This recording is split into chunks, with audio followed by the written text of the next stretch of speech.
IAS തലപ്പത്ത് സ്ഥലം മാറ്റം. IAS തലപ്പത്ത് മാറ്റവുമായി സർക്കാർ. തിരുവനന്തപുരം ജില്ലാ കലക്ടർ ജെറോമിക് ജോർജിനെ പിന്നോക്ക വികസന ഡയറക്ടറാക്കി. IT മിഷൻ ഡയറക്ടർ അനുകുമാരിയാണ് പുതിയ കലക്ടർ. ജോയി മരിച്ചതിൽ ഹൈക്കോടതി വിമർശനത്തിന് പിന്നാലെയാണ് ധൃതി പിടിച്ച സ്ഥലം മാറ്റ നടപടി ഉണ്ടായത്. സപ്ലൈകോ CMD സ്ഥാനത്ത് നിന്ന് മാറ്റിയ ശേഷം പകരം നിയമനം ലഭിക്കാതിരുന്ന ശ്രീറാം വെങ്കിട്ടരാമനെ ധനകാര്യ ജോയിന്റ് സെക്രട്ടറി ആക്കി. ശ്രീറാമിൻ്റെ ഭാര്യ രേണുരാജിനെ അടുത്തിടെ വയനാട് കലക്ടർ സ്ഥാനത്ത് നിന്ന് മാറ്റി പട്ടികവർഗ ഡയറക്ടറാക്കിയിരുന്നു. ഇടുക്കി കലക്ടർ ഷീബ ജോർജിനെ റവന്യൂ വകുപ്പ് അഡീഷണൽ സെക്രട്ടറിയായി നിയമിച്ചു. ഹൗസിംഗ് ബോർഡ് സെക്രട്ടറിയുടെ പൂർണ്ണ അധികാര ചുമതലയും വഹിക്കും. കോട്ടയം കലക്ടർ വിഘ്നേശ്വരിയാണ് പുതിയ ഇടുക്കി കലക്ടർ. പിന്നോക്ക വിഭാഗ വികസന ഡയറക്ടർ ജോൺ വി സാമുവലിനെ കോട്ടയം കലക്ടറായി നിയമിച്ചു. മൃതദേഹം ജോയിയുടേതെന്ന് കാലത്ത് തന്നെ സ്ഥിരീകരിച്ചു. മൃതദേഹം കണ്ടെത്തിയത് നഗരസഭ ജീവനക്കാരനെന്ന് മേയർ.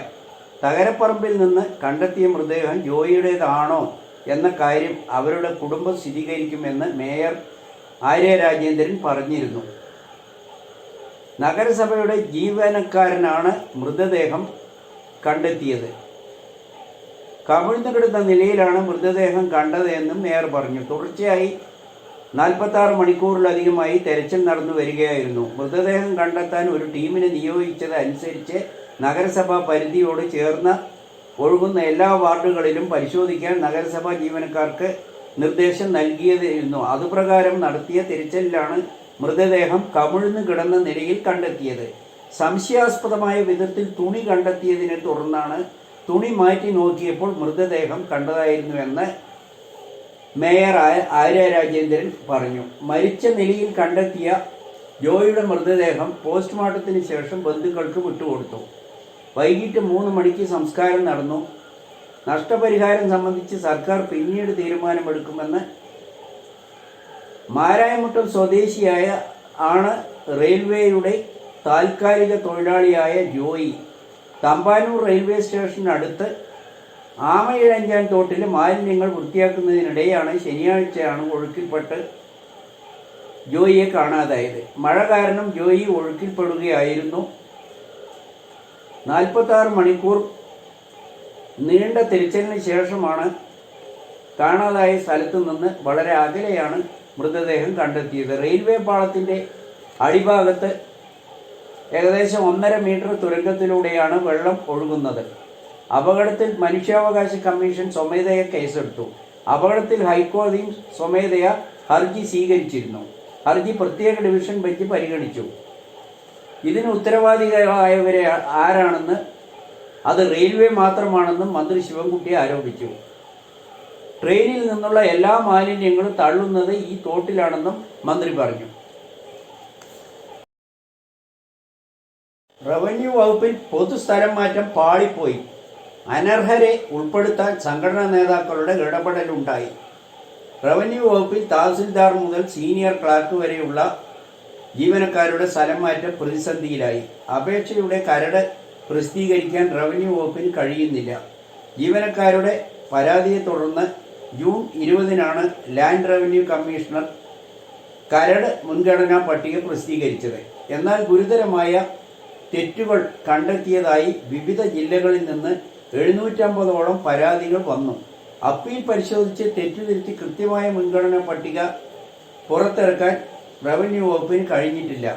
അതിനാൽ സ്ഥലം മാറ്റം നടത്താനാവില്ല.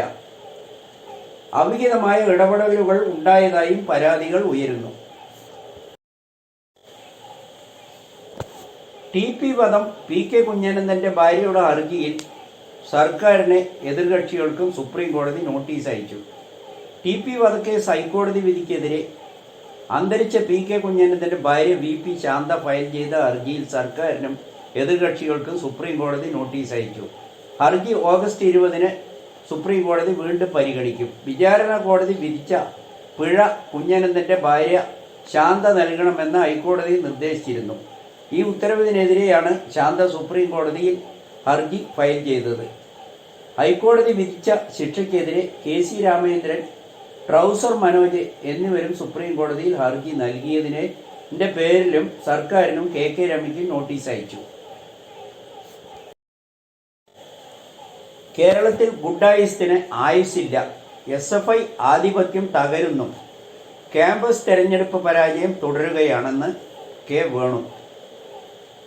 സംസ്ഥാനത്തെ ഗുണ്ടായിസവും SFIയുടെ ആധിപത്യം തകരുന്നുവെന്ന് രാഷ്ട്രീയ നിരീക്ഷകൻ K. വേണു. SFIയുടെ ശക്തി ക്ഷയിച്ചു വരികയാണ്. ക്യാമ്പസ് തിരഞ്ഞെടുപ്പുകളിൽ അടുത്തിടെ സംഭവിച്ച തുടരെയുള്ള പരാജയങ്ങൾ ചൂണ്ടിക്കാട്ടുന്നു. ചരിത്രത്തിൻ്റെ ഏടുകളിൽ വിദ്യാർത്ഥികളുടെ ന്യായമായ പല ആവശ്യങ്ങൾക്ക് വേണ്ടിയും സമരം ചെയ്യുകയും നേടിയെടുക്കുകയും ചെയ്ത സംഘടനയാണ് SFI. പക്ഷേ ഇന്ന് ക്യാമ്പസുകളിലെ അക്രമ സംഭവങ്ങളുമായി ചേർന്നാണ് ഈ പേര് പുറത്തു വരുന്നതെന്നും K. വേണു ചൂണ്ടിക്കാട്ടി. പ്രമോദ് കോട്ടൂളിയെ പുറത്താക്കിയത് പാർട്ടി വിവാദക്കുരുക്കിലാകുന്നു. പാർട്ടിയിൽ നിന്ന് പുറത്താക്കിയതിന് പിന്നിൽ ഗൂഢാലോചനയെന്ന് പ്രമോദ് കോട്ടൂളി. കൃത്യമായി തയ്യാറാക്കിയ തിരക്കഥയുടെ പുറത്താണ് പുറത്താക്കൽ നടപടി ഉണ്ടായത്. ഈ തിരക്കഥ എഴുതിയത് ആരെന്ന് പുറത്തു വരാനുണ്ട്. സ്ക്രിപ്റ്റ് തയ്യാറാക്കിയത് ആരാണെന്നും പുറത്തു വരണം. പാർട്ടിക്ക് അകത്താണോ പുറത്താണോ എന്ന് കൃത്യമായി അറിയില്ലെന്നും കോട്ടൂളി പറഞ്ഞു. ശ്രീജിത്തുമായി പണമിടപാട് ഉണ്ടായിട്ടില്ല എന്ന് ശ്രീജിത്ത് തന്നെ വ്യക്തമാക്കുന്നു. ശ്രീജിത്തിന് സമ്മർദ്ദങ്ങൾ ഉണ്ടായി തുടങ്ങിയ എല്ലാ വിവരങ്ങളും ഉൾപ്പെടുത്തി പാർട്ടിക്ക് പരാതി നൽകുമെന്നും തന്നെ അറിയിക്കാതെയാണ് യോഗം ചേർന്നതും പുറത്താക്കിയതെന്നും പാർട്ടി തെറ്റിദ്ധരിക്കപ്പെട്ടുവെന്നും കോട്ടൂളി പറഞ്ഞു. എന്നാൽ ഇതിന് പിന്നിൽ ആരാണെന്ന് ചിലർക്കെല്ലാം അറിയുമെന്നും കോൺഗ്രസുകാർ പറയുന്നു. നേരത്തെ മുഖ്യമന്ത്രിക്കെതിരെയും ഇപ്പോൾ മരുമകനെതിരെയും അഴിമതി ആരോപണങ്ങൾ ഉയരുന്നു ആയും അവർ ചൂണ്ടിക്കാട്ടി. മുഹമ്മദ് റിയാസിന്റെ കോലം കത്തിച്ച് പ്രതിഷേധിച്ചു.